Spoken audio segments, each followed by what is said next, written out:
Manu, good to have you on, man. Thank you, bro. What's going on? Yeah, I'm good. How are you? Good, man. Busy, loving life, but yeah, it's a good moment. So yeah, happy to be here, man. Yeah, you just got back from Dubai and Yeah, Doha. it was like the first time I did I call it a mini tour.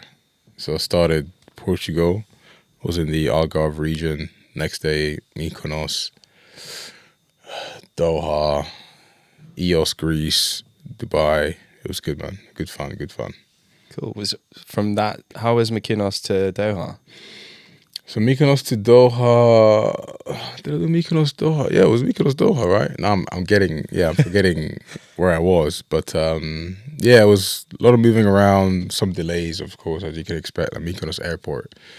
There's always some delays, and that happens in that airport. It's quite busy, and lots of people have a lot of energy in that airport, so I think that causes those delays. But yeah, Mykonos was cool.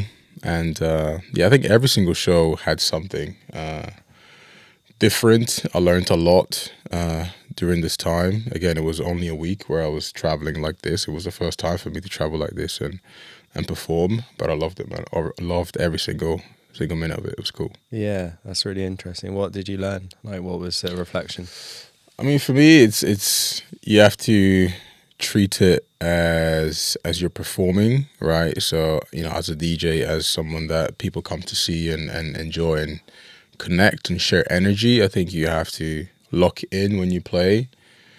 I don't try and drink too much when I'm playing, whether it's water or gin and tonic. I take a few sips, but I'm locked in, right? Obviously, I'm having fun, right? Having fun, being myself. But at the same time, I'm like, these people are here to have a good time. From start to finish, I got to put on a show. Yeah, professionality is really important. Yeah, I mean, you got to... That etiquette is really important. You have to. It's talked about quite a lot. There's a guy called Mark McCannon who works as like a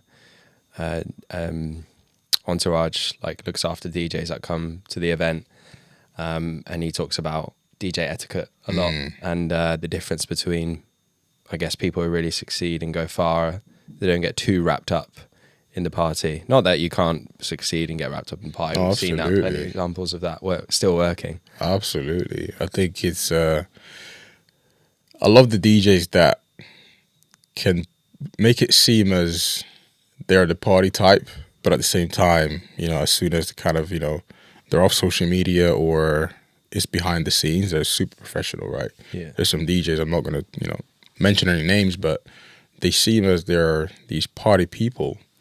But if you actually know them, they're so professional. They've got this whole side of them that is so, on the button, and they're so kind of turned on and professional.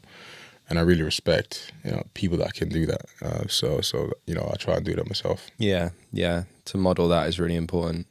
And how did you find do you want to do more of that, the touring? I think so. I think before this mini tour, I mean, even saying it out loud, tour just sounds like, doesn't sit well just yet. But yeah, even before, I was kind of a bit apprehensive and seeing if I was ready to travel so much, all these flights.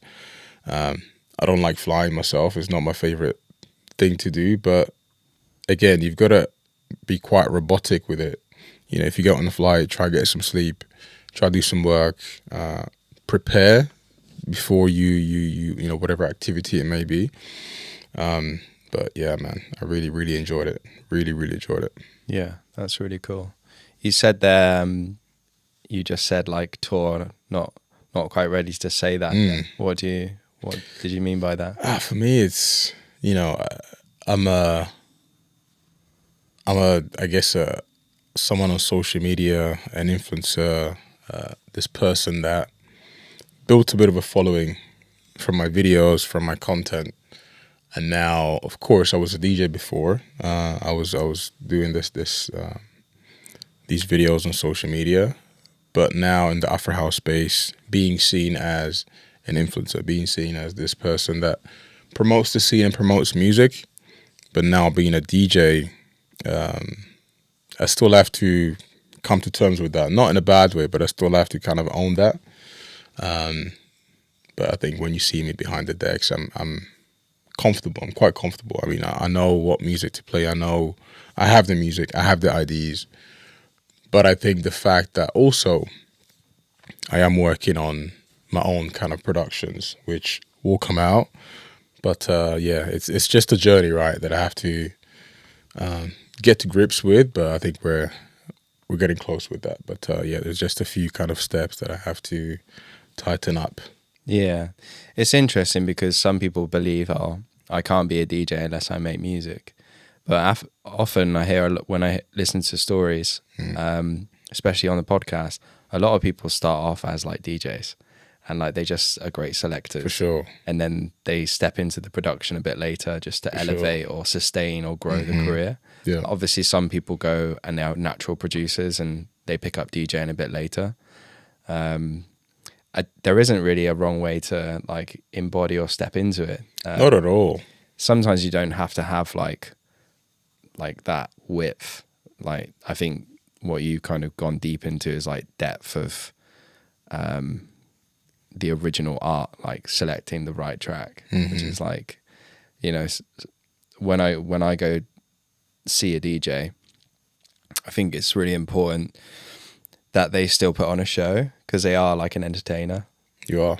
You're entertaining. It's not all about you at this. Obviously, like, you know, being someone who's wanted to be seen at a show is definitely a privileged position.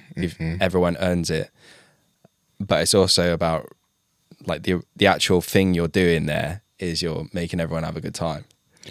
I think that's the number one thing. And I was chatting with my manager yesterday, and I was saying, whether you get booked as an Afro house DJ or melodic house or progressive house, when you're at a show, it doesn't really matter what you're playing.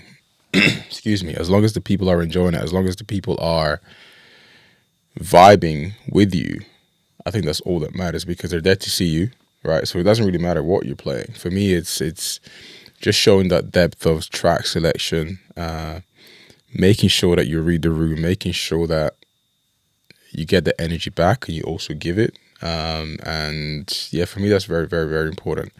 But yeah, I mean, you're seeing it these days. You know, DJs might start their set playing more Afro house, more 120 BPM, you know, in that type of cadence.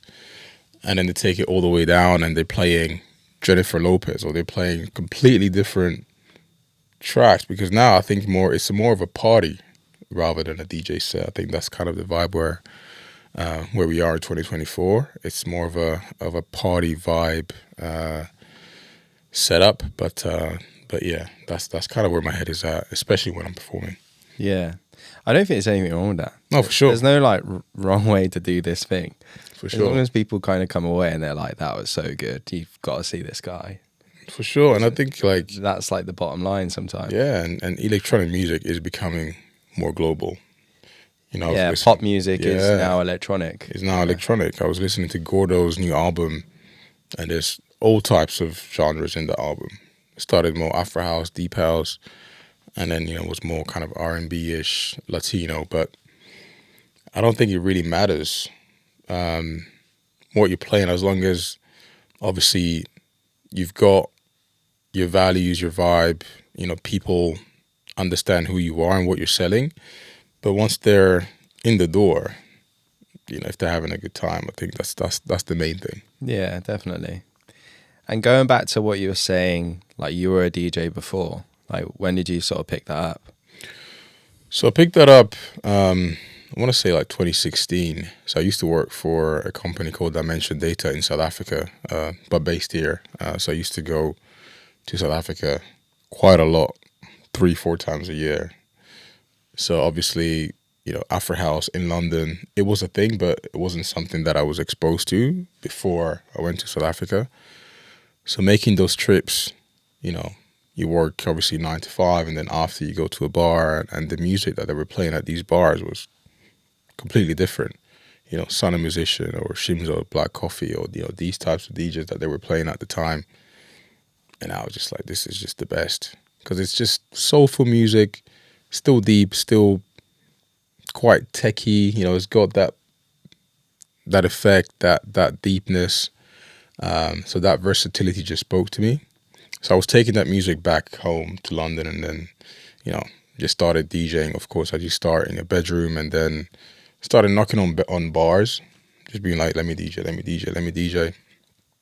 And yeah, before you know it, getting a few gigs here and there. And then, yeah, that's kind of how I started. That's like 2016, 2017.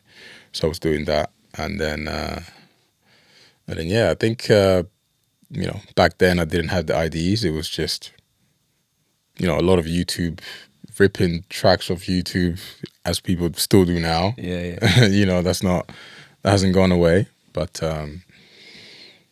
yeah, I mean, I was a very kind of local, small time DJ, but I just loved that process and that time. It was cool. Yeah, I feel that. That's really cool that you sort of grassroots it. Yeah, that's. And I always tell people always come to me and they say, "How can I get gigs?" It's like you just go get them. Like you just have to go get them. Yeah, like nearly everyone I spoke to says some sort of like you hustle it. Yeah, because it's not something that you think about. I feel like if you have to ask, you know, you have to rethink. Because I didn't ask. I was just like, let me look on Google. Let me type in bar, like keywords was like bar DJ. Yeah. And then in the comments, you start seeing, oh, the best DJ was at this bar. And then from there, I just started filtering. Okay, let me go here, start knocking on doors. Let me go here, start knocking, send emails. You know, you might, you know, go to 20 bars in a week. 2 might get back to you. You might get 1, but slowly but surely you start to get 3, 4. And it wasn't even something that I was thinking about in terms of how do I get gigs. It was just like, no, I want to play. And where do you play? In bars, you know, so. Yeah, it's kind of like that when you want to be a comedian, you take on the open mic nights. You just find all the free mics you can get onto and you just go and do it. Just have to do it that way. Yeah, there's definitely a disconnect, and I do think social media plays a part in that, where it makes you think you can skip a step, or there's a cheat code, where you can go from like here to here, but the thing about that is you kind of like lose the charm of it. Like the charm of it is like when you're actually mixing, it's just you with you anyway. Yeah. With those headphones on. It's not like there are people in front of you and you've got this thing going on. Exactly. Really, it's just you could be in your bedroom and like you could still, you know, it's the same craft. The same. Obviously, it scales differently, and definitely, you know, doing it in front of people completely different. But there is there's no cheat code for it. You just kind of do it because you really like the process of it, and then you go and sort of try and hustle your way to being more open and sharing like your energy, your art, all of that. And I think, you get better with time. But you know, as you were talking, I was thinking like the feeling of the first time you transition, right? The feeling the first time you blend 2 tracks together, well, you know, that's one of the best feelings, you know, so. It is actually. No, it really is. Like the first time you kind of, you know, smooth one track out, bring this one in, you know, kind of kill the low end on one and do the thing, put an effect here. That's a great feeling. But I think people have to. There's a novelty, I think, in the hard work and the grind. I think you really have to feel that, because that will also help you down the line when, you know, you do reach the higher levels. If you got it, you know, as we like to say, out the mud, you know, it really helps you down the line as well. So this sort of initial like love affair you kind of started to build with Afro House from South Africa, you know, how did that progress? How did the bars sort of move into these different stages that you are now? I mean, it's interesting. I think for me, with anything that I'm into, I put my whole effort. If I like, you know, sport, I need to play it. I need to follow it. I need to read about it. So yeah, with Afro House, it was quite similar. I had to find out, okay, who are the best DJs, who are the top DJs, what tracks they're releasing, when they're releasing, all of this. But then gaining all this information during COVID, you know, you had a lot of time in your hand. You had a lot of time to kind of experiment and be creative. And yeah, being a creative, I was just in my room. And yeah, you know, I don't know what kind of pushed me to record and share my thoughts on a piece of music, but I was just like, let me just vibe to this and speak about what I just heard and how it makes me feel. And yeah, it was just like whatever. I shared it on my actual personal Instagram, which was nerve-wracking, and it's a bit like, what's the word I'm looking for? It's a bit embarrassing. Yeah, I know exactly Right? what you're saying. It's a bit embarrassing. Like, what are you doing? Like, you know, you before that, you It's just like posted. playground type thing. Yeah, You feel like you're on the playground. absolutely, absolutely. It's like, what are you doing? Like, why are you Yeah. posting about? First of all, why are you dancing in your office, vibing? Like, all your friends are like, bro, what is this? And what are you talking about? Like, no one knows this artist. What kind of music is this? Because it's a niche track. It's not like you're reviewing, I don't know, Pop music. Coldplay. You know, you're reviewing someone that predominantly has 10,000 monthly listeners on Spotify, or even less sometimes. At the time, it was that. Now, of course, people have, you know, multiple millions of listeners. But at the time, it was super niche. And yeah, I think it was just like, again, out of passion, out of self-belief, out of confidence, and you just, you know, share your energy and put it out. What was the response like? Better than you thought? It was, but again, with me, I'm quite confident in terms of like, as you get older with age, you kind of care less about what people think, Yeah, I'm finding that now. you know? Yeah. So that's actually, as part of my journey, that's actually one thing that I learned the most, is that just put it up, doesn't really care. If you like it, you do it for yourself, and then the rest is out of your control. So I forget the first artist that I reviewed. I think it was an artist called Kadi Tatham. Reviewed him. He reposted it. So I was like, okay, cool. If he likes it, then there must be something there. So that was the first one. And I think for like the first 3 months, I was putting stuff out almost every day. I was very consistent.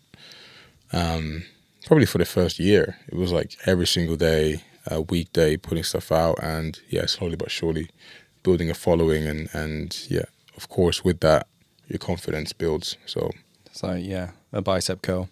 no, absolutely, bro. It's just like, just do it. Of course, you're gonna, you know, have those moments where you second guess yourself, and you know, your friends, when they see you, they're like, bro, like, what's up? Were they like that though? No, I definitely.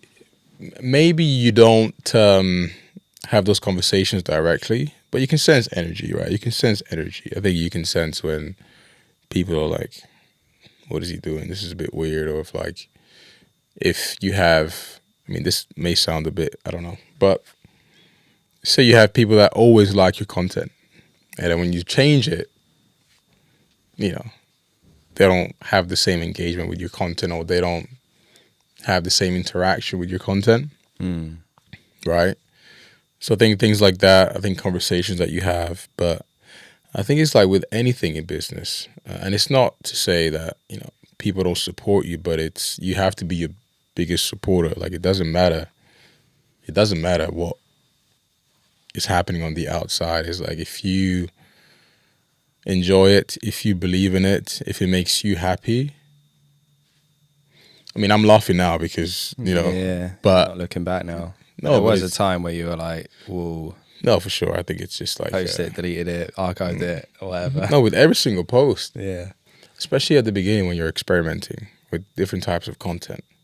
You know, you're putting this, you're doing that, That doesn't work. Gets 10 likes.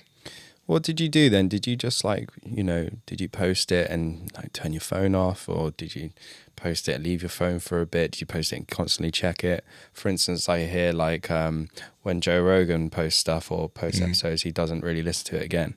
He'll just put it out there and that's it. Or he'll post something and he won't read the comments. Which I thought was interesting, someone of like that level of like creatorship still kind of is there like, I'm just going to put it out, but I don't want to. But I guess with him, it's a time thing. I'm sure he doesn't have the time to look back at it because, he does how many episodes a week? Yeah. But also, obviously, he's quite busy.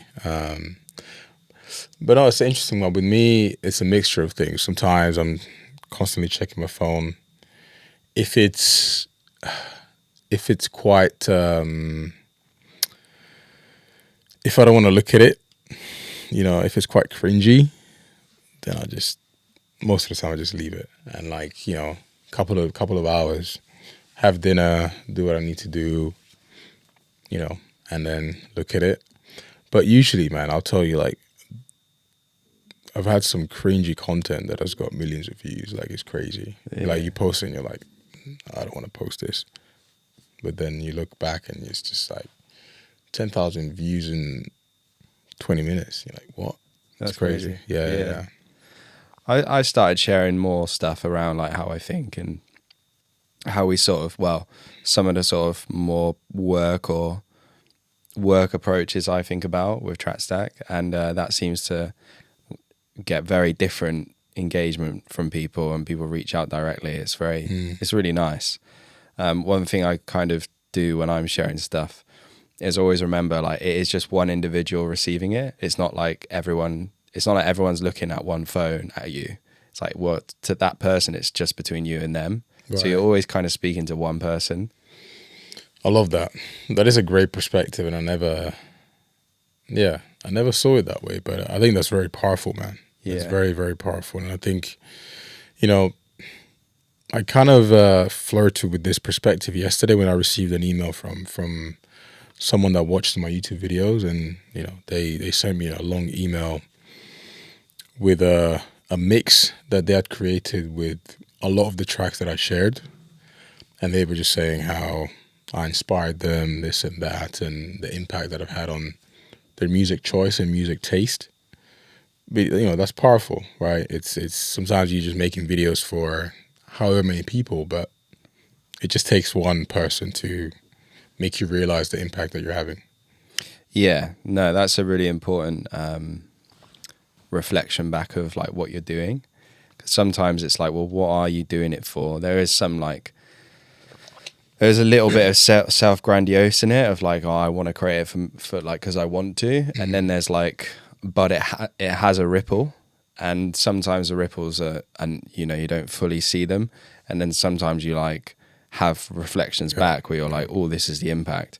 And it kind of leads nicely into like what we were talking about before we started around like, this process of reviewing tracks and even getting back to people. That in the context of music or creativity, it has real tangible benefits. Yeah. Because in your case, you're making people feel heard if it's the case of an artist that's up and coming. And that is, it's such a delicate thing. It's hard to like grasp and touch. You can't really touch it. For sure. But you feel it. Like I've made music, I make music now, you're starting to make music.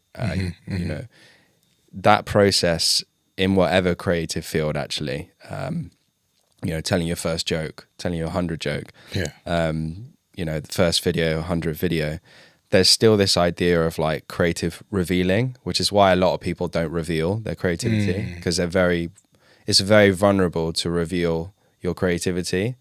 And we're often in awe of the people that reveal it with no blocks. That's why we go and gather around someone on a stage and we're all like, oh my God, look at that person rock it. This idea. It's quite spiritual. It is, yeah. If you take the examples of people like Mick Jagger or Robbie Williams and Harry Styles, yes, they're pop music, but like what they kind of represent with all their quirks and decisions they've made in their life is like completely unblocked creativity, where they just go and like allow it to come through. Full self-expression. Yeah. And what you're kind of doing is giving people that sort of nudge where it's like, yeah, like you revealed and it's good and we feel it, and like keep revealing. And then that backwards is like, for them, is that confidence. Like, Definitely confidence. Cool, I revealed and it was good, so I should reveal more. Yeah, I mean, being an artist it's not easy, man. Being a creative is not easy. I think every single human is an artist and a creative in some form, but you know, when you share any type of creativity, any type of art with someone, it is definitely a spiritual thing. It is definitely a nerve-wracking process. I mean, I go through it now. You know, if I'm working with someone and I'm working on a very basic idea at this point, and just press that send button, I'm always just like, you know, first of all, you want them to reply straight away, because the more they wait, the more, you know, you think, yeah, that wasn't it. Yeah. Right? You know that feeling. So, yeah, man, it's tough. But, you know, I try my best, and I try and always provide constructive criticism. Like, it's never like, that's not good enough, or it's never like, yes, great. Always trying to add some type of description to why it is good or bad. Because it helps them, you know, if it's the lead, the synth, the plugs, you know, the vibe of the track, the groove, whatever it is, I try and speak to that and let them know. But yeah, there's a lot of people out there, especially in our space, which is Afro house, progressive, deep, melodic, that go through this, especially now. I probably get so many tracks at the moment, and yeah, it's difficult to get back to everybody, but you know, if whenever I can, I'm always there to let them know. But and it's also like a bit it's a bit ironic, right? Because I've got no music out, so to have this trust of people coming to me and trusting my opinion and what I think, it's a great thing. But yeah, I think I'm very lucky to be in this position, honestly. Yeah. But you've earned it, if you know. No, for sure. Yeah. It's like you've earned it through the reps. Yeah, I mean, it takes time. Like, it takes, you know, you've got to earn that trust through hard work and commitment and showing up when a lot of people wouldn't have, right? I think, again, all of those pieces of content that, you know, maybe, you know, figure of speech, but I fell flat on my face, that is also part of your scars, right? Your battle scars and your reputation, and why people trust you is because you were posting that content, you were reviewing this, you were posting on Christmas Day, you were posting on New Year's Eve, like, you know what I mean? So these are all reasons why people trust you, right? So consistency. Yeah. Exactly. And so, like, you like now, like in your life, what sort of things do you have that you go to kind of give you the energy to do what you do? It can be like, you know, routines, habits, things like this. Like, what does a day in a life look like, a week? How do you orientate yourself? Yeah, I mean, at the moment, I've kind of broken up my gym routine, which I used to, I mean, up until probably 2 weeks ago, you know, wake up 6 a.m. in the gym until 7. Then you kind of look at, okay, what do I have to do in my day?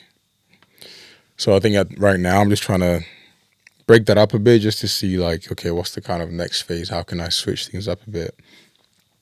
You know, I work from home all the time, so it's like, you know, I just want my brain to be inspired in different ways. So do I need to work somewhere else, you know, go to a different gym? So I'm just trying to figure that out now. But yeah, usually I wake up, you know, do my workout, come back, look at my day, whether it's edit a video, check in with my partner at my record label now, Club Records, look at my to-do list. But usually it's the same every day. Like it's video editing, A&R, the label, checking in with my designer for the label, just make sure the artwork's cool, working on some music here and there, and then listening to a lot of music, right? Getting back to people. That's a big chunk of it. But yeah, usually that's what it looks like. Yeah. And where do you listen to music? Is it on the move or are you doing it at home? Yeah, man, at home. If I'm on the move, it's usually a podcast. Whether Okay. it's So knowledge and stuff when you're on the move. Yeah, on the move, it might be a sports podcast or politics or news podcast. Diary of a CEO is a great podcast with Stephen Bartlett. Yeah, it's cool. But yeah, on the move is either a music podcast, a mix, or kind of more self-help type stuff. But yeah, at home it's just music. If I need to kind of get in the zone, get something done, I put a mix in the background. If I need to obviously look for my next video idea, video content, review, reaction, then I go through my Trackstack and see, or my emails, Instagram DMs. There's a lot of stuff in there as well, but yeah, that's kind of how I work, man. Yeah, nice, man. Yeah, I think it's interesting, the life of a creator. And you're doing this full time now, or are you about to step into that?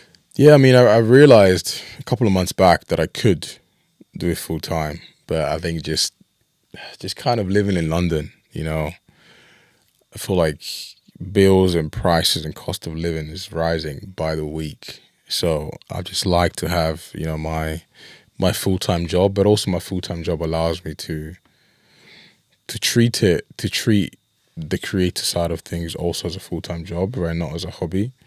So I've got a lot of flexibility with that. So yeah, I think right now I'm keeping it as long as possible. But, again, last week when I was on my mini tour, that was also kind of a... Was that one of the reflections? Yeah, it was definitely a reflection point, and I was checking myself to say, oof, this might be a point, a fork in the road type moment where, all right, things might need to change. This is also why I'm like kind of thinking about changing my routine, because I feel I'm entering a new phase of my life. I want to switch things up a bit, and yeah. Yeah, I mean, this is like definitely a big time for change. In August, September of every year, everyone's thinking about switching it up. Is that a thing? I didn't know that was a thing. I think September is always that month where everything, New Year starts at school, or like that's true. Uni starts. There's a like sort of new start vibe. We get Summer, it in May, we get it in May, ends. and we get it in September. Oh, Like when summer kicks in. I want to read about this because maybe there might be some words in there that might inspire me, but that's quite interesting. Yeah, but a tour, your first tour would be quite a sort of, and it was a wake up call. I mean, it was they were paid gigs as well, right? Of course. So then there you go. You're already like touching a different avenue of like, oh, yeah, I can get paid to do this. Oh, for sure. It was definitely demanding, physically demanding, but I loved it. I mean, I grew up playing basketball at a decent level. So again, when I go back to what I was saying earlier about performance, about being, on the job when you're performing, when you're playing, I treat it as, if I'm playing a sport, if I'm playing basketball, it's like, okay, show up and deliver. So yeah, I kind of have that mentality with this as well. That's really interesting. Yeah. When did you stop playing? Man, when did I stop playing? I mean, properly, I would say like 2021. Yeah, it was definitely, I mean, playing basketball was still to this day probably like one of my favorite, things to do, activities. But yeah, I think also in London, living in London, it's not the best infrastructure for that sport. There's not many courts. Not many courts, you know, comparing it to Italy where I grew up, no comparison, you know, no comparison. So that also played a part in it. But yeah, I think it's, you know, it is what it is. But yeah, basketball was big part of my life for sure. Do you think you'll go back to Italy? Maybe to retire. I mean, I love, you know, I grew up in Verona in the north of Italy. That's amazing. What was Yeah. that like? It was, yeah, it was cool, man. It's nice. Verona's a beautiful place. I'm sure you've been. Have you been? I've not been. Yeah, you should. But I've seen photos. Yeah. We got the lake there. We've got the arena and all of that. But yeah, it's cool. It's cool. You know, comes with its challenges, comes with plus minuses. But I had a great upbringing, and you know, grew up in a big family. All of these things, but yeah, it's a lot different to London, though. A lot different to London. Yeah. Well, For sure. London's got its own like ecosystem. I think. Yeah, I feel London is like its own country, man. It's crazy. Oh, for sure, man. It kind of is. It's funny because I listened to a video the other day about the economy, bit of a side piece, but like Europe's or the UK at least is sort of changing into this Asian economy, Right. where like, you know, in Asian countries, it's usually like one mega city, and then like everyone kind of works there and lives in these areas, and that's the source of like all the income. And it sort of feels like London's becoming that. I mean, it always kind of was. Without Yeah, I London, think so. there isn't really the UK. But it seems to be like sucking everything in. Yeah, it feels like that. I mean, it always felt like that. I think you know, the amount of capital and money and things that happen in London, you could probably compare it to like 10 European cities, right? Like it's just so powerful and such a concentration of wealth here. And also music wise, like for what I do, you know, before the Ibiza, I guess Greece, Mykonos season starts, every week there's something in London, especially when it comes to Afro House. So it's, you know, this weekend we have kind of music coming on Sunday. Like there's always stuff happening, bro. There's always stuff happening. It's crazy. There's a lot of music here. That's There's a lot. You go on RA and you're just like, wow, Oh, there's bro. so many acts in one. I don't know how everyone chooses It's what they go mad. to.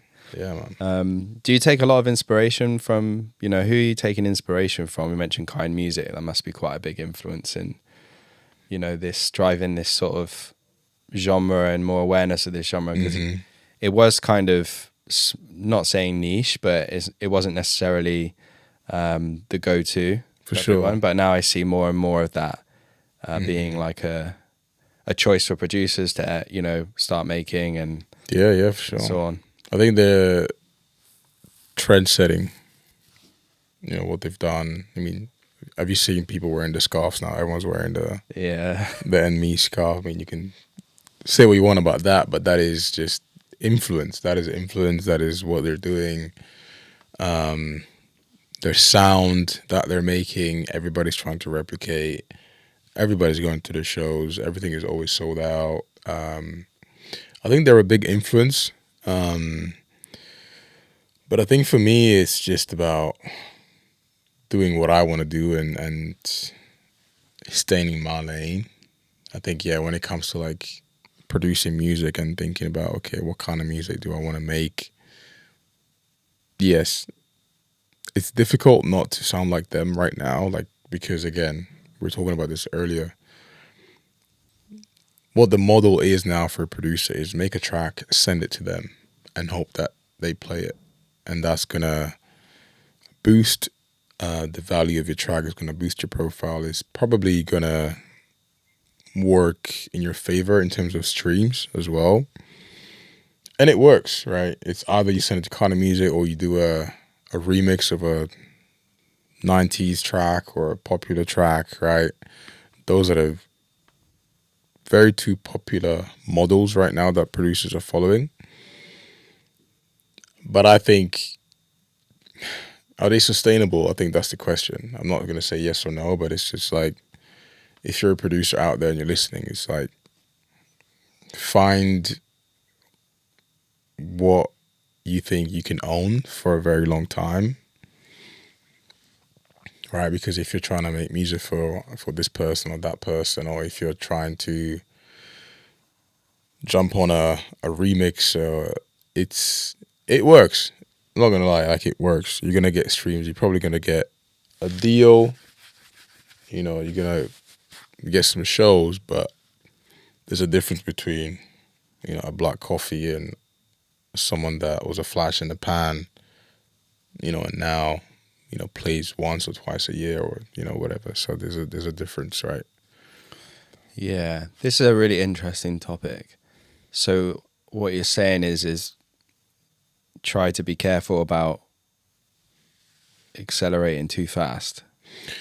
Yeah, it's not even Although that. sometimes you can't help it if you make the right No, edit. for sure. Sometimes, you know, I think Alex One is the perfect example.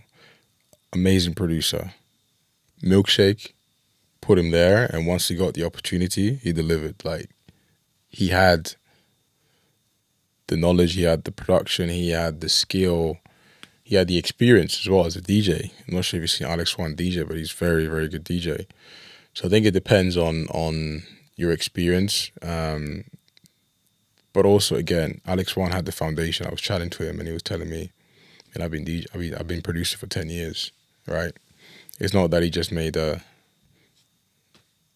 remix and edit that blew him up. No, he made the edit, but it wasn't overnight success, right? It takes time to build that confidence. So for me, it's about finding your sound. And yeah, if you want to make an edit, fine. If you want to make a remix, fine. If you want to make a track that sounds like this, fine. But you have to have your sound. I think you have to have your identity. It's important. It's very important, because otherwise you're not gonna sustain it for a long time, I think. Yeah. Everyone talks about this, finding your sound. I think it would be really interesting to get you to answer that from the perspective of being a track reviewer, Mm-hmm. a critiquer of music in a way, because I know you're just starting your production journey, which is another way to answer that.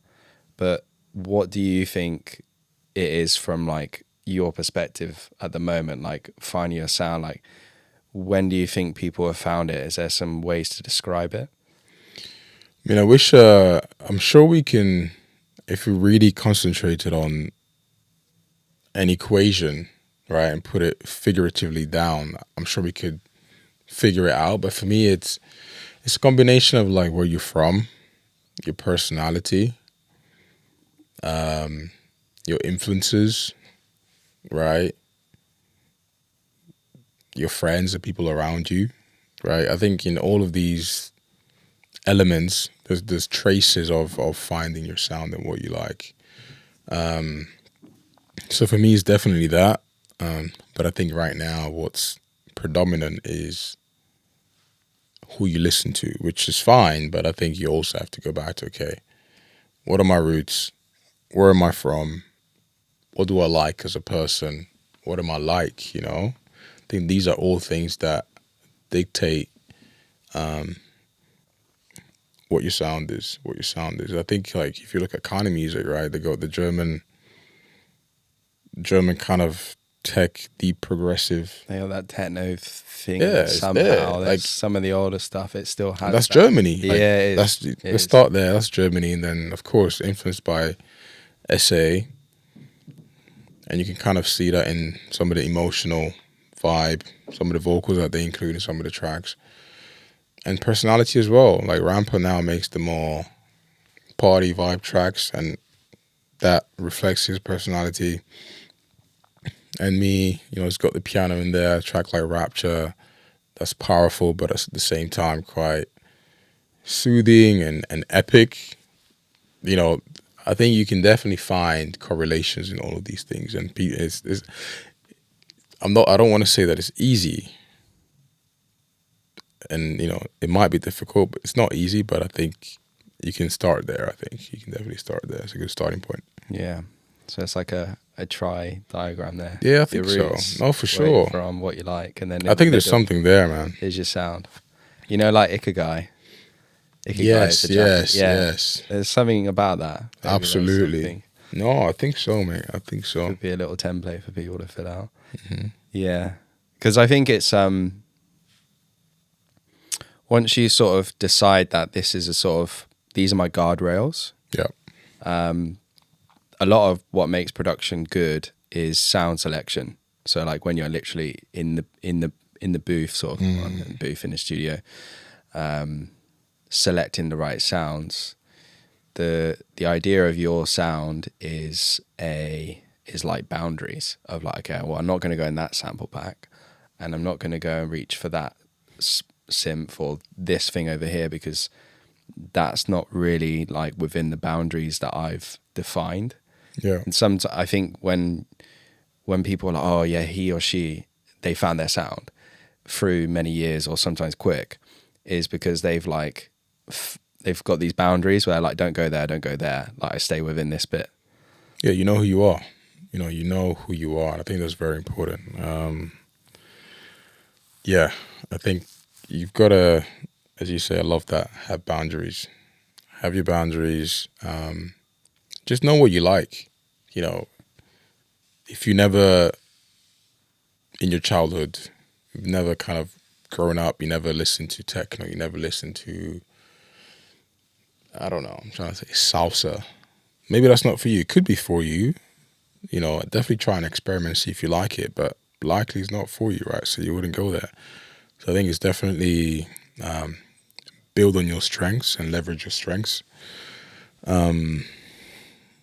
Yeah, I think, again, it's not easy, but I think it's easier for people to find it if they kind of have those guardrails, I like that word, in place. And you're saying that those guardrails can be made up of, where you're from, what you like, and your roots. Yeah, and also I think if you love listening to Black Coffee, if you love listening to Eno Napa, if you love listening to Cairo, if you love listening to, I don't know, Adam Port, now Move, it's a great track, right? Yes, you can take something from this, you can take something from this, you can take something from there. You can take the drums, you can take the synths, you can take, that's fine, cool, but I think you still need to have something that's yours. Yeah, because you also might like grime, you might like country, and like absolutely. When I've heard some really like interesting tracks where I'm like, wow, this is like, there's a track that I listened to recently by a producer called Wheats. Okay, and it's really cool. He's like sort of taken this grime track and like made it into this like hypnotic tech house thing. I'm like, well, that's because he likes grime. Yeah. So like he's brought that in and he's added his sound to it. Absolutely. And then you hear it and it's uniquely his, and it's actually positioned as something that you'd never probably hear. And I've also learned as well with a producer who's a very good teacher, is that electronic music is about sampling, and sometimes we forget that, someone like Mark Ronson, like an amazing producer, he's just an amazing sampler. Kanye West, amazing sampler. And forgetting that it's okay to sample from whatever you want. Absolutely. Daft Punk, and that their rooted musical influences are what drives their sample selection. Absolutely. So it's quite interesting. Yeah, it's it goes back to roots. It goes back to just what are you around. I'm sure Kanye West grew up around those types of sounds. Grew up around that genre. So of course, that's gonna make you feel so strongly about that sound that you have to use it. Sometimes you just can't help yourself but to use it because it's like you like it so much, And it's happening now. I think when I listen to a track like Adam Port Move, it's so catchy. Like sometimes you just can't get away from it. It's just okay. Let me take that. Let me take the groove. Cool. Let me put it in and then do my own thing. But I think that's totally fine. I think it's totally fine to sample. I think it's totally fine to take inspiration. And you kind of need it as well. You need a reference. Yeah, it needs a reference. Yeah, Absolutely. yeah. You're allowed to kind of model and copy. I think it's like with any art. Like sometimes you start by copying and modeling. No, I mean, when I was kind of speaking to a lot of producers about music production and getting started and putting out my own releases, they were always telling me, trust me, like most people, they take a track and they copy the arrangement. Yeah. Because you're never going to know it's that track anyway. No, there's nothing wrong with that. No, there's nothing wrong with that, exactly. But you're never going to know it's that track, The great artists steal, like, Absolutely. Even people like Steve Jobs, like, he was a big proponent of stealing. Like, obviously within reason, ethically and morally good, but taking that sort of artistic, yeah, no, for sure, it's okay. But I mean, this might be kind of taking it all the way left in terms of like, I don't want to get too far away from the topic, but a lot of the times, it's about who's first, right? It's about who's putting out first, who's quicker, and that's a big part of business. It's a big part of our game. I can't tell you how many tracks, conversations that I've had with people about, oh, this guy's put this track out before me.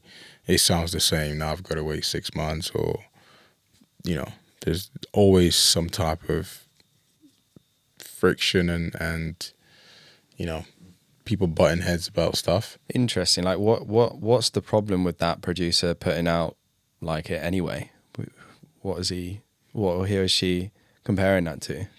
Well, I think specifically in our space, everybody knows everybody. Like, we all know each other. It's I don't want to say it's a small community, but it kind of is, right? It's usually the same, 50 DJs that get shows, right? And if it's 2 DJs from the same country putting out a track that sounds similar, then you're like, okay. Yeah. You know what I mean? It's like, yeah. then it's like, all right. I get it. I think that's like at the peer level, right, though, when you're comparing yourself to other DJs. For sure. Yeah. I think it's important. That is important. It really is important in electronic music, because it's the other DJs that are your like main fan base, at least in the beginning. But it definitely, at Trackstack, we sort of like talk about, well, where's the future of electronic music industry? Like, where is it going? And then like, where's the future of the music industry? And we read reports and we talk to people at major record labels and lawyers and different people across the whole music scene to just try and get perspectives on like, what are people doing? Like, where's this going? Because the music industry sort of can be really slow, but it can also shift really quickly.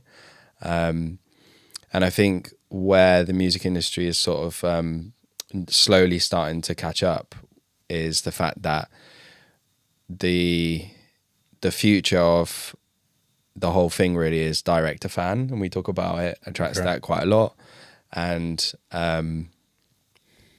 the creator or the artist owning like a direct relationship with their listeners, or their streamers, or their players and that's quite spinners good. Or whatever we want to call them, and that being like, that being the only focus, like horse blinders on, because if you run a business, yes, you're concerned about, if you run a coffee shop, there are other coffee shops on the street, but actually like your main priority is the customers that come in your coffee shop and making sure they stay loyal to you. But if you're constantly thinking about the other coffee shop, you're and you're copying them, or you're not doing things, you're not taking risks, then it's like an energy, right? Of like, you sort of stifle yourself. And I speak to a lot of DJs that like, they get out of the stage of okay, I've made some tracks, I'm making movement. And then they get into this sort of analysis paralysis where they're thinking and comparing too horizontally. Right.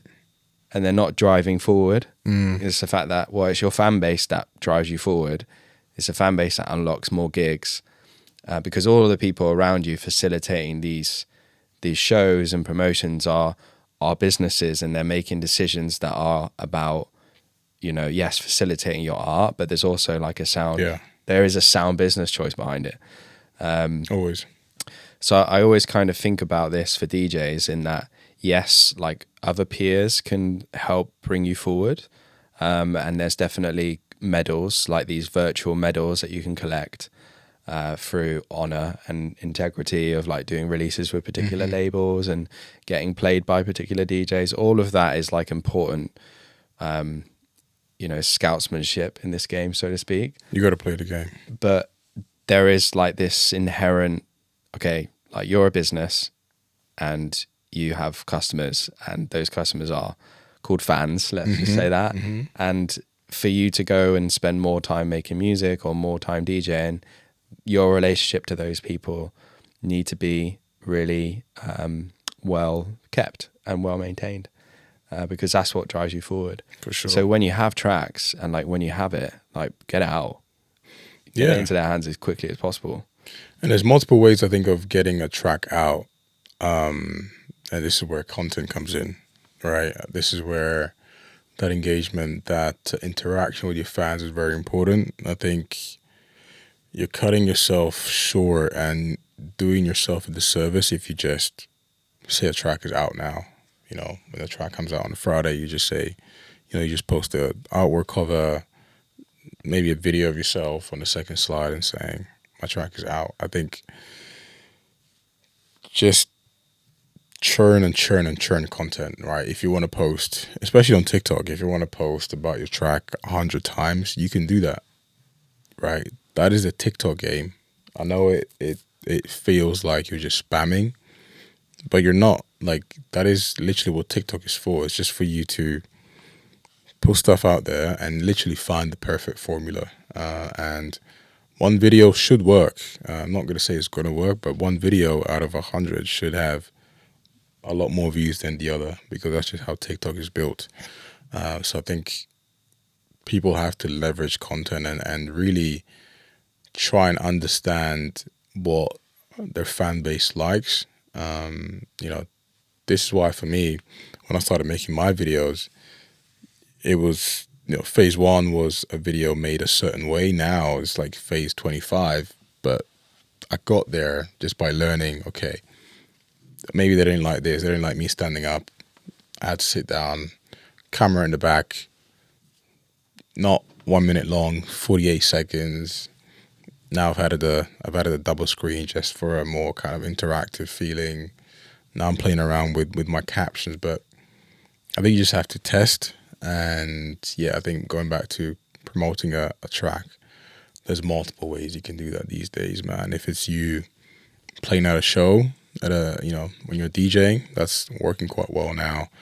If it's you in the studio when you made the track, if it's more of kind of a B-roll, more, I guess, atmospheric shot of the track playing in the background, but there's multiple ways of content that you can use. And I think if you just post it once on your feed, it's not good enough, honestly. Really? Yeah. I think that leads to a nice question, and I'm going to be specific on it this time.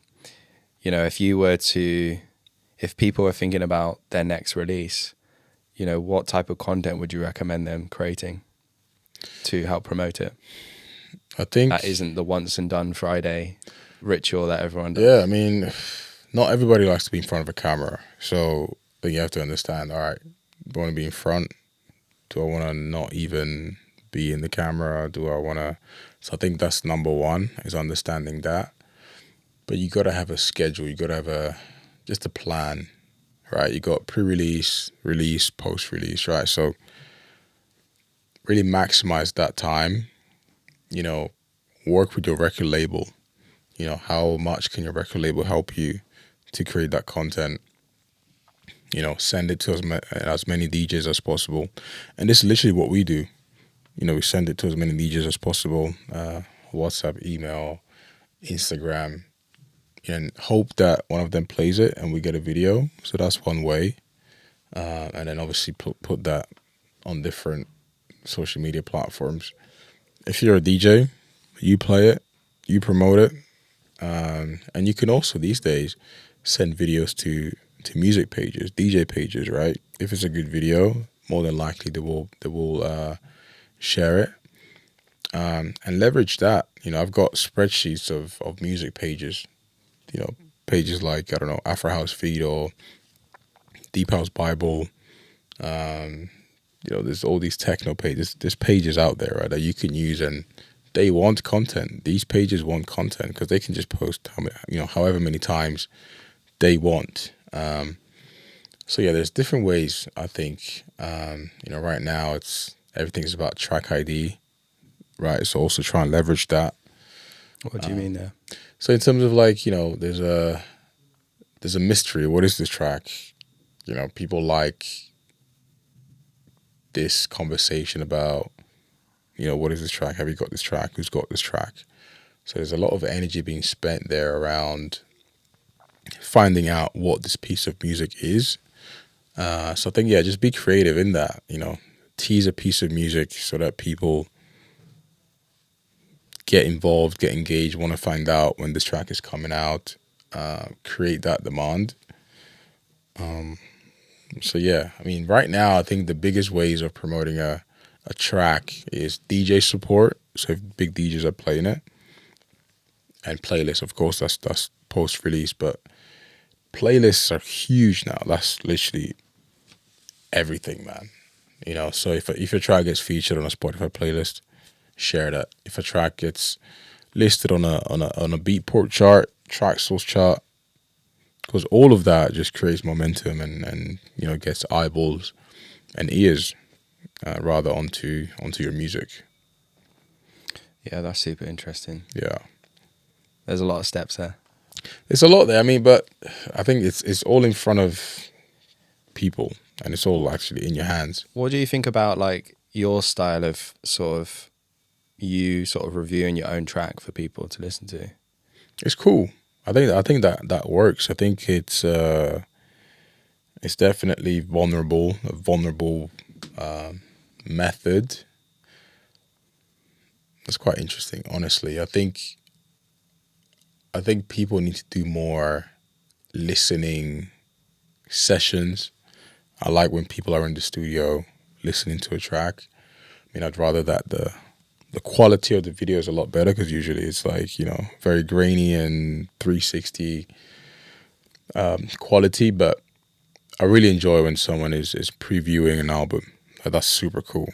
I do this myself, actually. When I go on my Trackstack, I just go on live, and I'm just seeing lots of people tune in. That's cool, man. Easy content, isn't it? Bro, it's the easiest content, and people love it. Yeah. I can't tell you how many times I go to a show to see a different DJ, and a producer comes out to me, they're like, bro, your Trackstack lives best. I love it. They help producers so much. So I think, live is another conversation that, we can have just around the value of that. Obviously makes it super real and tangible, but yeah, I think that's a cool idea, actually. I think more DJs should review their own tracks. Of course, they're going to be mostly positive reviews. Who's going to, say the track isn't good? Almost like a, I say reaction review. It's more of a documentary, a bit of a introduction, which is hey, I've made this track.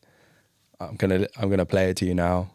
We're gonna groove it together, and it's you talk about the elements that you made in it. I don't know. When I'm in the studio and someone's showing me their track and they're I made this, and I'm like, what do you think? And oh yeah, I chose this bit and I chose that bit. I'm buzzed for them. Do you know what it is, bro? And you're giving me ideas now. I think it depends if you have access to big producers and big DJs, but I would love if a DJ, or if we had a group of DJs that wouldn't mind reacting to new tracks being reviewed, right? So say, I don't know, you are, oh, that one's done, I think. But say if you are, I don't know, Cairo, and you've got a track coming out on Friday. You know, you sit in a room with black coffee, you play the track and you react. You know, that's a YouTube video. If you're Shimza, you sit in a room with Cairo. I know Shimza's got an album coming out in October. You know, Cairo's listening to it. That's just great content for me, right? To have two people of that magnitude, that status, giving each other feedback, reacting, you know, just, it's quite intimate, right? It's like us two sitting in a room listening. Yeah. But it's me playing it for you. That's a cool piece of content, actually. I quite like that. No, that's just sick. I like that. Yeah. We can make that happen. For sure. You give me ideas. I actually did something similar with Night Freak. Hopefully the video comes out soon in September. I interviewed him, and then him and Imad, they've got this track coming out in September on Deep Root called Not the Same. Cool. So we sat down, did an interview, and they played me the track. I mean, obviously I'd listened to the track many times before, but to listen to it in the same room and, you know. Yeah, it's cool. Sometimes we're so like on the screen that there is like real value getting together sometimes. And there's also real value for you, I think, as a producer, sort of like adding a bit more of you to the content. Because I see every Friday, you know, it's release day and we see at Trackstack, you know, everyone's doing the same thing. It's just like the artwork and the track and a link, and it just feels like an ad. And there's no connection to the track because there's not enough time for you to really listen to it. No one really clicks and opens that link, man. Like, we get enough ads every day. No one clicks it. So a lot. This is the thing that we're trying to optimize at Trackstack. We call it, and we try and measure it, or we want to be able to measure it, which is time to record box. It's like, okay, you know, at Trackstack we make it as easy as possible for the DJ to get the track, like it, and put it in his or her record box to mix it, because ultimately that's what it's about. But I think there's so much friction in like how DJs distribute their actual releases, because, you know, putting links on Instagram stories is not it. Like, it's just not it. It's like, tough. You check out forms and, you know, there's too much, you know, if anything is more than 3 taps or 3 clicks, people are not going to do it. People don't do it. They just abandon it. I agree. Yeah, and this is why I love things like playlists, because, you know, obviously you access the playlist, but then most of the music on there is just given to you, right? You don't have to do anything. This is what I always push for people to really reach out. You know, it's very difficult to get onto Spotify official playlists, but there's a lot of nice and great curators out there that have big followings that if you just send them a message and are quite nice about promoting your track and can have a conversation with them, they'll put your track, you know, in a quite good position. So yeah, I think, you know, music promotion, it's, you know, isn't the, yeah, it's quite a difficult conversation and world. No one likes it, honestly. You know, unless you're a big label and I could put money behind it. If you're kind of a bedroom producer, you know, releasing on a mid-tier label, it's really, really can be tough. Yeah, I agree. Yeah, it can be tough, man. And it's busy. Every Friday is busy, man. Yeah, I mean, even now with my label, it's, you know, again, for me, it's DJ support and playlists, right? Everything else, you're just kind of trying to get lucky. You're making a reel and hoping for some visibility for that reel to go viral, which usually music reels don't really do that well anyway. So yeah, it's difficult. And also, like, converting a track that you're promoting on a reel onto streams is also a whole different conversation, right? It's difficult. So yeah, man, it's a lot, bro. It's a lot. Yeah. Definitely, man. Well, I think that kind of gets us into, you know, like how people can maybe connect with you and send you their tracks, and what's coming up for you, and if they haven't heard of you before, you know, like what, you know, how can people get into your world? I mean, I'm on, I think, every single social media platform. Manu Nakeen, so ManuNaykene. And yeah, I mean, at the moment, very busy with my record label. So we started that about a month ago, pushing that. Lots of great music coming out, trying to release every Friday. We have a release coming out, lots of great artists on there. So yeah, feel very good about that brand, and also like the look and feel of it is quite strong. And yeah, as I said, working on some music. Hopefully a first release will come this year. And what else? I'm trying to think. What else? Yeah, if you want to send me music, you know, my Trackstack link, I'm sure will be somewhere in the description. But, you know, I'm quite responsive when it comes to getting back to people. And, You are. you know, I try and do my best. So yeah, especially with demos, right? If anyone has some demos, you know, I'm here for it. So Nice one, man. yeah. Well, it was great to have you on. A great conversation. Thank you so much, man. Take care. Cheers.